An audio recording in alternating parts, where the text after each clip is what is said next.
Jambo ndugu wapenzi, Yohana 7:14 hadi 15 inasema, hata ilikuwa katikati ya karamu, Yesu akapanda akaingia katika hekalu akafundisha.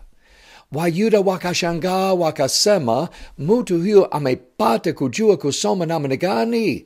Naye hakufundishwa.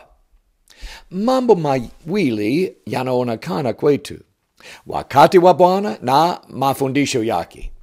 Wakati wa Bwana, kama tulivyosema, daima ni kamilifu. Ilikuwa katikati ya siku kubwa, wakati kila mtu alikuwa pale na wote walikuwa tayari kusikia.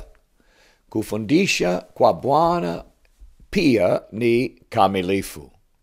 Hata wakashangaa juu ya mafundisho yake, wakauliza, mtu huyo anajua mengi bila kujifunza kusoma. Hakuhitaji kusoma katika darasa zao.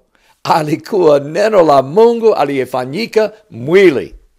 Wakolosai 2:3 inasema ndani yake hazina zote za hekima na kujua zinafichwa. Kweli, Mungu hajasema bado kama mtu huyu anavyosema. Na vile vile wakashangaa kwa mafundisho ya Petro na Yohane. Wasio na elimu, wenye ujinga, wakatambua ya kwamba walikuwa pamoja na Yesu. Sasa mawazo, je, hili lingekuwa kweli kwetu leo? Bwana atupe uwezo na kusema neno lake sawa sawa. Amina.